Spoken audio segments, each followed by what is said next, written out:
ಇಲ್ಲಿರ್ತಕ್ಕಂಥ ರಾಮಲಿಂಗೇಶ್ವರ ಬೆಟ್ಟದ ಅಡಿಯಲ್ಲಿರ್ತಕ್ಕಂಥ ಈ ಬಾವಿ ನಿಸರ್ಗ ನಿರ್ಮಿತ ಬಾವಿ ಅಂತ ಹೇಳ್ಬೋದು. ಇದು ಸಿಳ್ಳು ಬಾವಿ ಅಂತೇಳಿ ನಮ್ಮಲ್ಲಿ ಪ್ರಸಿದ್ಧಿಯಾಗಿದೆ.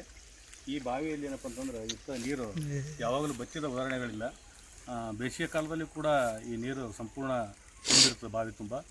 ಇದೇ ನೀರನ್ನು ಏನಪ್ಪ ಅಂತಂದ್ರೆ ಮೇಲಿರ್ತಕ್ಕಂಥ ರಾಮಲಿಂಗೇಶ್ವರನ ಪೂಜೆಗೆ ಬಳಕೆ ಆಗ್ತಾ ಇರ್ತದೆ. ಅದು ಶ್ರಾವಣದಲ್ಲಿ ರಾಮಲಿಂಗೇಶ್ವರನಿಗೆ ವಿಶೇಷ ಪ್ರಸಾದ ವ್ಯವಸ್ಥೆ ಇರ್ತದೆ. ಆ ಸಂದರ್ಭ ವಿಶೇಷ ಪೂಜೆಗಳು ನಡೀತಾ ಇರ್ತವೆ. ಆ ಸಂದರ್ಭದಲ್ಲಿ ಕೂಡ ಇದೇ ನೀರನ್ನು ಬಳಕೆ ಮಾಡಿ ಇಲ್ಲಿ ಜನ ಭಕ್ತರೇನಪ್ಪ ಅಂತಂದ್ರೆ ತಮ್ಮ ಇಷ್ಟಾರ್ಥಗಳನ್ನು ಪೂರೈಸ್ಕೊಳ್ತಾರೆ ಅಂತ ಹೇಳ್ಬೋದು. ಯಾವಾಗಲೂ ಕೂಡ ಬರ್ತಾರೆ. ನಮ್ಮ ಒಂದು ಕೆಂಭಾವಿ ಸೀಮಾಂತದಲ್ಲಿರ್ತಕ್ಕಂಥ ರಾಮಲಿಂಗೇಶ್ವರ ಬೆಟ್ಟದ ಅಡಿಯಲ್ಲಿರ್ತಕ್ಕಂಥ ಈ ಬಾವಿ, ಇದಕ್ಕೆ ಐತಿಹಾಸಿಕವಾಗಿ ಒಂದು ಸಿಡ್ಲು ಬಿದ್ದ ಬಾವಿ ಅಂತ ಕರಿತೀವಿ. ಇಲ್ಲಿವರೆಗೂ ಕೂಡ ನಾವು ನೋಡೋಕ್ಕಾಗಿ ಮತ್ತು ನಮ್ಮ ಪೂರ್ವಜರು ಹೇಳೋಕ್ಕಾಗಿ ಕೂಡ ಈ ಬಾವಿ ನೀರು ಬಚ್ಚಿದ ಇತಿಹಾಸ ಇಲ್ಲ ಅಂತ ಹೇಳ್ಬೋದು.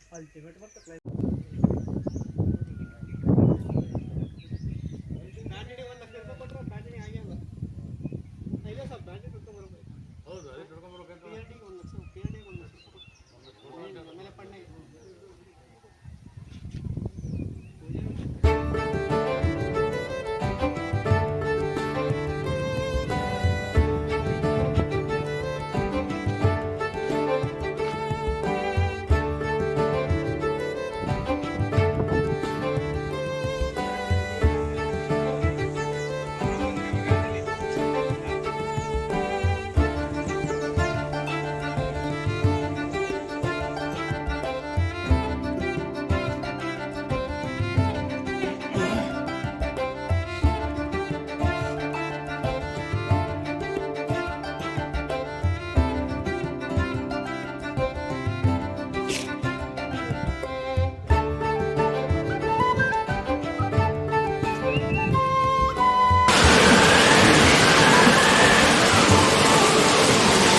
ನಿಸರ್ಗದ ಮಡಿಲಲ್ಲಿ ನೆಲೆಸಿದ್ದ ಒಂದು ರಾಮಲಿಂಗೇಶ್ವರ ಬೆಟ್ಟ ಇದು. ಕೆಂಭಾವಿ ಮತ್ತು ಕಿರ್ನಹಳ್ಳಿ, ನಗನೂರ, ಪರ್ಸನಹಳ್ಳಿ 4 ಸೀಮೆಗಳನ್ನು ಒಳಗೊಂಡಿರ್ತಕ್ಕಂಥ ಒಂದು ಕೇಂದ್ರ ಸ್ಥಾನವಾಗಿರ್ತಕ್ಕಂಥ ಈ ಪ್ರದೇಶ. ಇದನ್ನು ರಾಮಲಿಂಗೇಶ್ವರ ಬೆಟ್ಟ, ರಾಮಪ್ಪನ ಬೆಟ್ಟ ಅಂತೇಳಿ ನಾವು ಕರಿತಾ ಇದ್ದೀವಿ.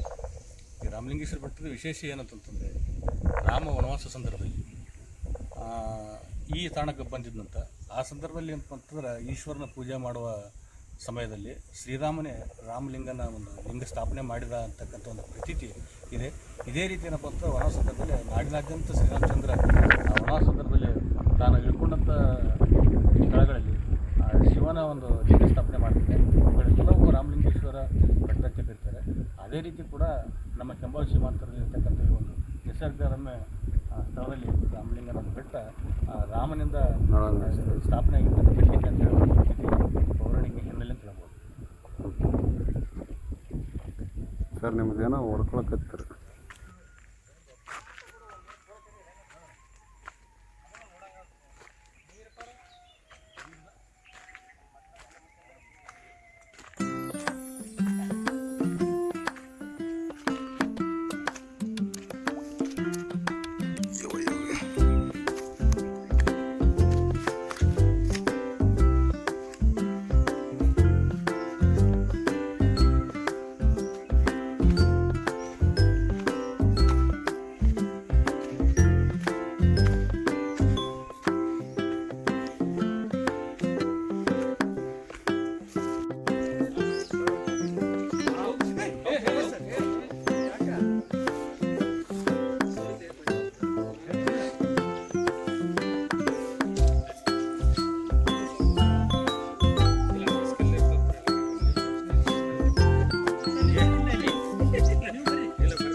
ಡಾಕ್ಯುಮೆಂಟ್ರಿ ಮಾಡೋಣ ಸ್ಕ್ರಿಪ್ಟ್ ಬರ್ಗಿಸಿಂದ ವಾಯ್ಸ್ ಓವರ್ ಕೊಡೋಣ ಹಾಂ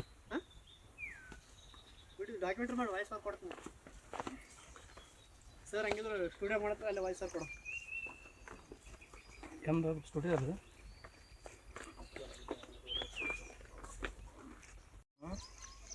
ಗ್ಯಾರಂಟಿ ನಮ್ಮ ನೀವು ಜಿಗಿಯೋದು ಜಿಗಿಬೇಕು ನೀವು ಜಿಗಿಯೋದು ಜಿಗಿತು ನೋಡ್ಬೇಕು ಇದು ಕಪ್ಪಲ ಬಂದಿರ್ತಾ ಬಂಡಿ ಮೇಲೆ ಬಿದ್ದು ಜಾರ್ತದ ಸದ್ಭಕ್ತರು ಮಳೆಗಾಲದಲ್ಲಿ ಮಳೆ ಬರಲಿಲ್ಲ ಅಂತಂದರೆ ರಾಮಲಿಂಗೇಶ್ವರನನ್ನು ಕರೆದುಕೊಂಡು ಬರ್ತಕ್ಕಂಥ ಒಂದು ಸಂಪ್ರದಾಯ ಪ್ರಾಚೀನ ಕಾಲದಿಂದಲೂ ಕೂಡ ಇವತ್ತಿನವರೆಗೆ ನಡೆದುಕೊಂಡು ಬರ್ತಕ್ಕಂಥದ್ದು.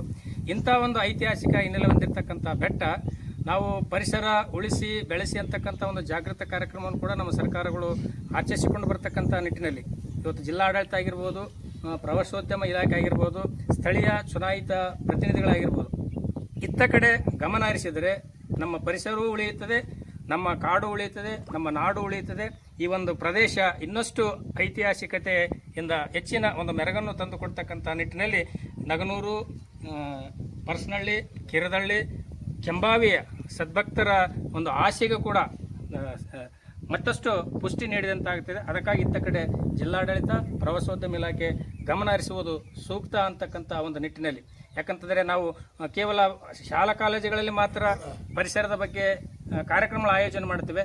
ನಿಸರ್ಗ ನಿರ್ಮಿತವಾಗಿರ್ತಕ್ಕಂಥ ರಮಣೀಯ ಸ್ಥಳವನ್ನು ಉಳಿಸಿಕೊಂಡು ಬರ್ತಕ್ಕಂಥ ನಿಟ್ಟಿನಲ್ಲಿ ಇಲಾಖೆಗಳು ಮುತುವರ್ಜಿ ವಹಿಸಬೇಕಂತಕ್ಕಂಥ ಒಂದು ಸಂದೇಶವನ್ನು ಈ ಮೂಲಕ ಕೊಡಲಿಕ್ಕೆ ಇಷ್ಟಪಡ್ತೇನೆ.